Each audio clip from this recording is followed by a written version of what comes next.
दाशान को शक होता है कि उसकी पत्नी रात में घर नहीं लौटती और कुछ छुपा रही है। एक दिन सच्चाई का पता लगाने के लिए वह अपने बिस्तर के नीचे से एक कील लगी लकड़ी की पट्टी निकालता है और उसे पत्नी के बगल में चुपचाप रख देता है। फिर वह दिखावे के लिए अन्ना से कहता है कि उसे ऑफिस में देर रात तक काम करना होगा।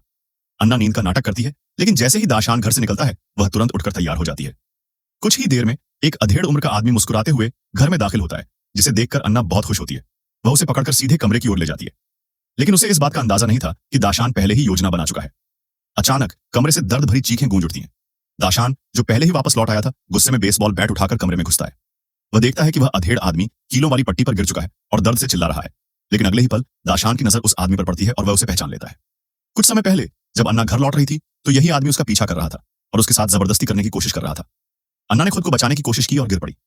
तभी पास ही गश्त कर रहे पुलिस इंस्पेक्टर ने उसे बचा लिया और दाशान के दबाव में आकर इस आदमी को गिरफ्तार कर लिया। शुरुआत में दाशान को अन्ना पर कोई शक नहीं था, लेकिन पड़ोसियों ने उसे बताया कि अन्ना इस आदमी के साथ पहले से करीबी संबंध रखती थी। दाशान को तब जाकर पूरा सच समझ में आया, इसलिए उसने यह जाल बिछाया। लेकिन जब वह आदमी एक गुड़िया निकालता है तो दाशान के दिमाग में बचपन की यादें ताजा हो जाती हैं। उसे याद आता है कि उसके पिता बचपन में उसे यही गुड़िया लाकर देते थे और यह उसका पसंदीदा खिलौना था। तभी सच्चाई सामने आती है, यह आदमी कोई और नहीं बल्कि उसका ही बिछड़ा हुआ पिता था, जो सालों से अपने बेटे की तलाश कर रहा था।